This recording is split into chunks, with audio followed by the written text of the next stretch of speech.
owned by. I happen to think there's a mafia in hip hop. Right. Not rappers. You know, the editorial presidents of magazines. Sure. The PDs at radio stations, the people who give you award at award shows. This is mafia, my man. Right. Like, you know what I'm saying? They are in power. Puff Daddy is the king of deception. Yeah. Every time we was in the party, he was throwing his fucking champagne, his vodka in every picture. He was. So we didn't know. We like, yo, he's a great guy. This is a great party. This is a great, yo, give me your clothes. I'm in the industry. I've been hearing stories since 1990-something. I don't talk about that shit. My personal opinion is, if you talk about it too much, something bad gonna happen to you. Because there's something in the air, man. Fat Joe once boldly declared that the hip-hop world is basically owned and operated by what some folks call the mafia, and given all the recent uproar surrounding Diddy, and his inner circle people are now starting to wonder if Fat Joe might have been onto something, so Diddy is currently facing his fifth lawsuit with accusations flying left and right about some seriously shady dealings. But there are now also whispers circulating that Diddy has been allegedly running some sort of blackmail racket. For ages, word on the street is that he would lure unsuspecting artists and producers into compromising situations, secretly film everything, and then use that footage to keep them firmly under his thumb. But that's not all. Some folks are now also saying that Diddy might just be on in all of this. Allegedly, he's just carrying out the orders of his higher-ups who are rumored to be the big wigs of this so-called mafia.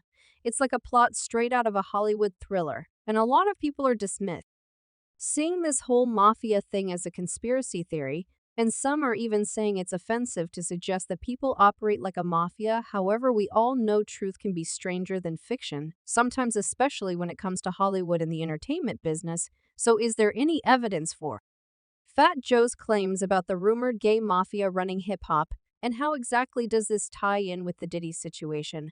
Let's break it down. And out of the closet, gay It's rapper. owned. The hip hop community is most likely owned by gay. To be honest with But do you think they'll be? They're owned by. So to give you some context, first, gay mafia is a controversial term used to describe the alleged influential network of individuals, particularly within certain industries, such as entertainment, fashion, or politics. It implies that gay people have disproportionate power and influence behind them. Scenes similar to a criminal enterprise. And while many perceive the term gay mafia to be homophobic or stereotypical, as it suggests that gay individuals operate in secrecy to advance their own interests, others, including a number of people from the entertainment industry, have publicly claimed that the gay mafia really does exist, and that going against them can put not just your career, but also your life in danger. To give you just a few examples, back in 2002, former top Hollywood talent agent Michael Ovitz blamed his business downfall on the gay mafia, claiming that they conspired to eliminate him then.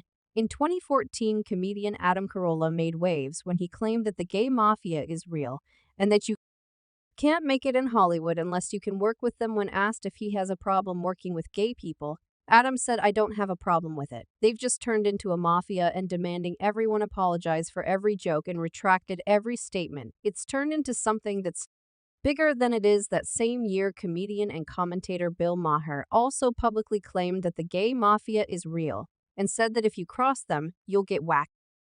Also, I think there is a gay mafia. I think if you cross them, you do get whacked. I really do. More recently, comedians like Tracy Morgan, Dave Chappelle, and Kevin Hart have all been alleged as targets of the so-called gay mafia. In Tracy's case, he sparked huge backlash following a stand-up show in Nashville, Tennessee in June 2011, when he made a joke about gay people, saying that if his son was gay, he better speak to him like a man, or he would pull out a knife and stab him.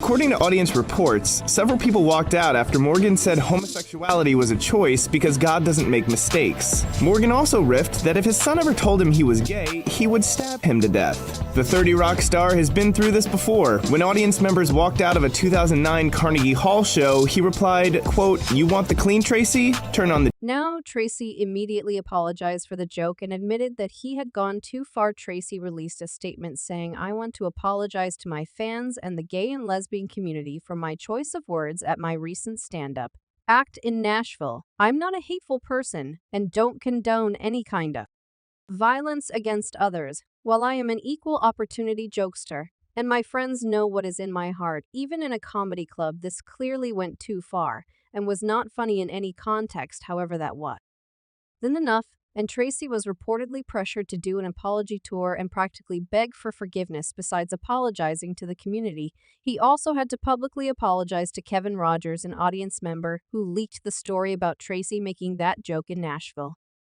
Morgan's performance wasn't recorded, and it may have gone unnoticed had it not been for Facebook. Audience member Kevin Rogers wrote a post about the offensive tirade, and it went viral. I don't have a hateful bone in my body. From the bottom of my heart, I apologize to everybody who I offended with my words. Kevin Rogers accepted that apology and a heartfelt hug. I felt Tracy was being very open, very heartfelt. I felt that, he truly meant the things that he was saying. He was saying Tracy was also allegedly ordered to partner with GLAAD, and he had to publicly voice his support for gay marriage, according to one insider at NBC, who spoke to Pop Eater at the time Tracy was hijacked by the gay movement. The insider said he did a stupid thing, and now has ended up as the poster child for gay rights. This isn't a position anyone ever thought he would end up in, but Tracy's fellow comedian Lavelle Crawford went a step further and claimed he's scared to do gay jokes after seeing what the gay mafia allegedly did to Tracy. You had talked about how you don't do gay jokes because there's a gay mafia. Yeah, you see what he did to Tracy Morgan. They got Tracy Mafia out of the gate. After he said that he would shoot his son if he's gay or something like that? My dad being. And it is gay mafia. Gay people shut down shit, man. Then another comedian whose career setback was blamed on the mafia was Kevin Hart. In December 2018, Kevin was announced as the host for the 2019 Academy Awards. However, he had to publicly step down from the role when a series of his old tweets years back resurfaced, which some people branded as homophobic. After that, Kevin tried to tackle the issue through a bunch of statements, appearances, social media posts, and even a Netflix documentary series. However, he initially refused to issue an official apology, claiming that he had already addressed those tweets multiple times in the past. So I just got a call from the Academy. And that call basically said, "Kevin, apologize for your tweets of old, or we're going to have to move on and find another host," talking about the tweets from 2009. 2010, I chose the pass. I passed on the apology. Reason why I passed: because I've addressed it several times. This not the first time this has come up. I've addressed it. I've spoken on it. I've said where the rights and wrongs were. I've said who I am now versus who I was. Then I've done it. I've done it. I'm not going to continue to go back and tap into the days of old when I moved on, and I'm in a complete different space in my life. The same energy that went into finding those old tweets could be the same energy put into finding the response to the question that have been asked years after years after years. We feed in the internet trolls and we reward them. I'm not going to do it, man. I'm going to be me. I'm going to stay in my ground regardless. Academy, I'm thankful and appreciative of the opportunity. If it goes away, no harm, no foul. But then just days later, Kevin suddenly changed his stance and apologized to the LGBTQ community on X, formerly Twitter, leading to speculation that he was threatened with being blackballed unless he apologized. But it seems one apology wasn't enough, so about a month later, Kevin issued another official apology on his radio show.